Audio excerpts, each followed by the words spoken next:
5 ਫਰਵਰੀ ਨੂੰ ਦਿੱਲੀ 'ਚ ਵੋਟਾਂ ਪੈਣੀਆਂ ਨੇ। ਵੋਟਾਂ ਤੋਂ ਪਹਿਲਾਂ ਕੀ ਮਾਹੌਲ, ਕਿਸ ਤਰੀਕੇ ਦਾ ਰਾਜਨੀਤਿਕ ਜਿਹੜੇ ਹਾਲਾਤ ਨੇ ਉਹ ਬਣਦੇ ਨਜ਼ਰ ਆਉਂਦੇ ਨੇ।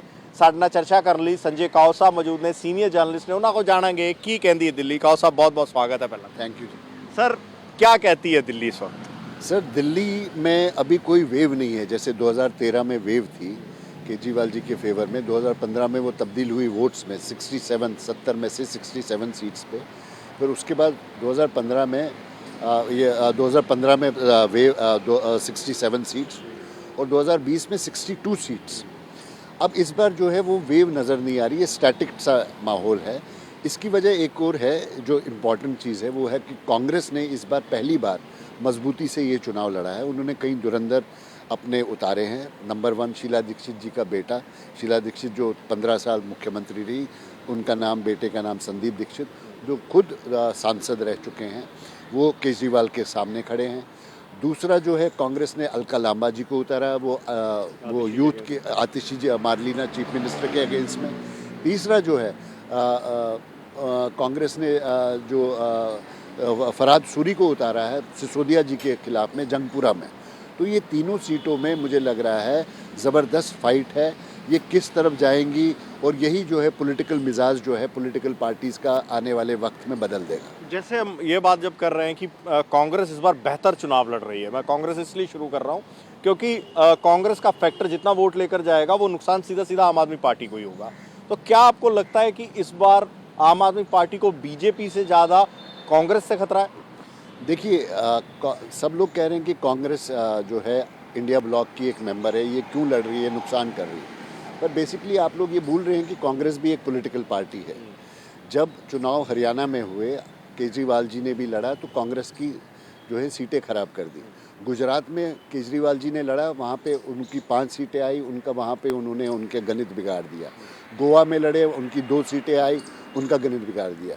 केजरीवाल जी ने पंजाब में कांग्रेस को अनसीट कर दिया। केजरीवाल जी ने दिल्ली में कांग्रेस को अनसीट कर दिया। तो कांग्रेस जो है अपने वजूद की लड़ाई लड़ रही है। अगर वो ये लड़ाई नहीं लड़ती है तो कांग्रेस जो है दिल्ली से निस्ते नाबूद हो जाएगी। तो कांग्रेस जो है ये फाइट आज के लिए नहीं, आज वो ज़मीन बना रही है। हमारे पीछे कांग्रेस का, दिल्ली कांग्रेस का दफ्तर है। देखिए, पहले यहाँ पे जो होता था एक ग्लूम सा छाया होता था, आज वर्कर्स में एंथुजियाज्म है। They are energise, they feel like कि हमारे लीडर्स ने एटलीस्ट वो फाइट कर रहे हैं। और मुझे यकीन है कि कांग्रेस का वोट शेयर जो बिल्कुल एट इट्स लोवेस्ट गया है 4.5% पिछले इलेक्शन में, वो कम से कम डबल डिजिट से ऊपर जाएगा। दूसरी चीज़, हम लोग हर समय बेंचमार्क 4.5 ही मानते हैं, लेकिन जो रिसेंट म्यूनसिपल इलेक्शन हुए उसमें कांग्रेस ने डबल डिजिट क्रॉस कर लिया था। तो वो उनके लिए एक इजी टारगेट है, ये मुश्किल टारगेट नहीं है। सर बीजेपी को कहाँ खड़ा हुआ देखते हैं? बीजेपी जीत को लेकर बड़ी आश्वस्त नजर आ रही है कि हम सरकार बना रहे हैं। आप बीजेपी को कहाँ देखते हैं? सर बीजेपी जो है इस बार जो है, जो बीजेपी का कोर वोटर होता था, वो पहले माना जाता था पंजाबी वोटर, वैश्य वोटर और सिख वोटर्स। इनकी जो प्रेजेंस जो है दिल्ली के पॉलिटिक्स में 34 सीट्स पे इनकी प्रेजेंस थी। इस बार बीजेपी ने कहा, जैसे प्रधानमंत्री ने एक संवाद किया वर्कर्स के साथ, उन्होंने कहा यार ये क्या बात है कि लोकसभा में सब सीटों पे ये हमको वोट डालते हैं लेकिन असेंबली में खिसक जाते हैं। उन्होंने कहा कि अगर आप इन सीटों पे, 34 सीटों पे फोकस करेंगे या बाकी सीटों पे भी मतदान अगर बढ़ गया, अगर 70 to 75% हो गया और अपने वर्कर्स को ला पाओ, अपने सपोर्टर्स को, तो ये चुनाव बदल सकता है। ये तो एक हो गया। दूसरा, जो मिडिल क्लास वोटर्स को, जिसको 45% वोट कहते हैं, इनकी लार्ज प्रेजेंस है। ये 27 सीटों पे प्रेजेंस है मिडिल क्लास में। लेकिन जब हम उनको क्लस्टर में लेते हैं उसमें मुसलमान भी आता है, दलित भी आता है, हर वर्ग आता है। तो वो 27 सीटों पे डायरेक्ट इम्पैक्ट बढ़ा है। जो मिडिल क्लास को वोट डालता है वो सरकार बनाता है, उसमें कोई दो राय नहीं है। तीसरा फैक्टर जो मुस्लिम फैक्टर है, मुसलमान कभी भी बीजेपी को वोट नहीं डालता। मुसलमान पहले, अभी तक जो है पहले कांग्रेस को डालता था, अब जो है वो आम आदमी पार्टी। मुसलमान का जो वोट परसेंट 12 से 14% है, वो डायरेक्ट इम्पैक्ट 6 से 7 सीटों पे करता है। अब 6 से 7 सीटों में ओखला भी एक सीट है। ओखला में इस बार 4 लोग कंटेस्ट में हैं। एक तो ओवैसी साहब के कैंडिडेट हैं, वो भी ज़बरदस्त कैंडिडेट, उनकी जो रैली वगैरह हुई उसमें ज़बरदस्त भीड़ थी। अब भीड़ मुझे पता नहीं ट्रांसलेट वोट्स में होगा। दूसरा जो सिटिंग एमएलए अमानुल्लाह खान साहब हैं। तीसरे जो कैंडिडेट उनमें अदीबा जी हैं। अदीबा जी जो वो कैंडिडेट है, वो बेटी हैं आसिफ साहब की। और अदीबा खुद वहाँ की क्या कहते हैं वो ये कॉरपोरेटर रही हैं, वहाँ रहती हैं और जामिया की पढ़ी हैं, एमईटी की भी एलुमनाई हैं। तो एक फैक्टर जो है, अगर ये ओखला में चार कोने चार तरफ का कॉन्टेस्ट हुआ तो there are chances for the first time Okhla में throw a surprise if it goes to BJP. या मतलब आपको ये लग रहा है कि जो मुस्लिम मोहल्ले है वहाँ पर बीजेपी जीत सकती है? अगर ये बट गया 3 पार्टीज में हाँ। तो there are chances that BJP में स्लोली बीजेपी ये सीट निकाल सकती है। अच्छा, मेरा अब आखिरी सवाल है, कितनी सीटें आपको नज़र आती हैं कांग्रेस के खाते में, बीजेपी के खाते में और आम आदमी पार्टी के? मैं ये इसलिए जानना चाह रहा हूँ क्योंकि पिछली बार जिस तरीके से कांग्रेस लड़ी या बीजेपी लड़ी या आप लड़ी, अब सिनेरियो चेंज हुए हैं, इस बार वेव नज़र नहीं आती।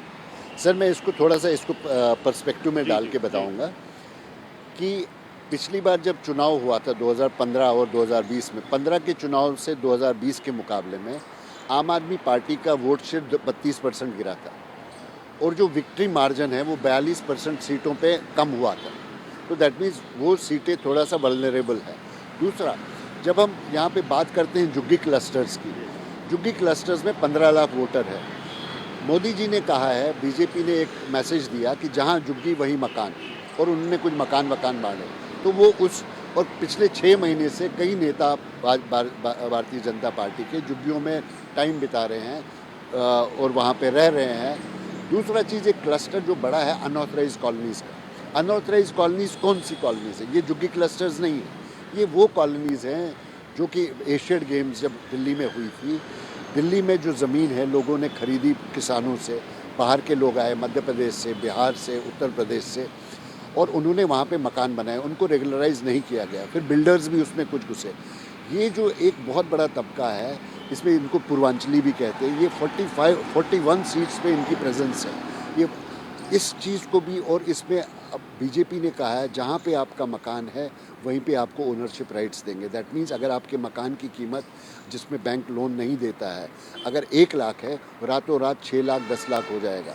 अगर ये चीज़ें फैक्टर्स काम कर जाती है, उसके साथ अगर ये करती तो बीजेपी हो सकता है ये चुनाव निकाल जाए। नहीं तो अगर हाँ, दूसरी पॉसिबिलिटी जो है, कहीं अगर फिर से हंग असेंबली आ गई तो उसमें ये देखना पड़ेगा कि इंडिया ब्लॉक में क्या कांग्रेस फिर से आम आदमी पार्टी को समर्थन करेगा कि नहीं। मुझे लगता नहीं, क्योंकि कांग्रेस के कई नेता, अजय माखन जी जो बहुत ही एग्रेसिव नेता है, उन्होंने बार बार बोला है कि और संदीप जी ने भी बार बार बोला है, ये एक स्ट्रैटेजिक मिस्टेक थी जब हमने 28 विधायकों को, हमारे 8 विधायकों ने समर्थन किया और इन्होंने जो है 49 डे की सरकार दिल्ली में बनाई। तो पंजाब वाले भी पहले विरोध करते रहे, वहाँ भी विधानसभा के टाइम पे बात होनी शुरू हुई थी, फिर लोकसभा के टाइम पे बात हुई कि गठबंधन करना चाहिए। कांग्रेस ने अच्छा परफॉर्म किया, 7 सीट लेकर गई।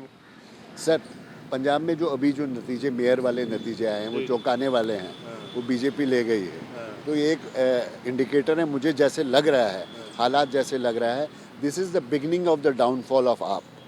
और अगर केजरीवाल जी हार जाते हैं और आप जीत जाती है, उससे बड़ी डिफीट, ममता बनर्जी जैसा ना हो जाए जी, ये बहुत बड़ी डिफीट हो जाएगी। आम आदमी पार्टी मॉरली डाउन हो जाएगी, और अगर केजरीवाल जीत जाते हैं तो बहुत बड़े नेता हो जाएंगे। बहुत शुक्रिया सर।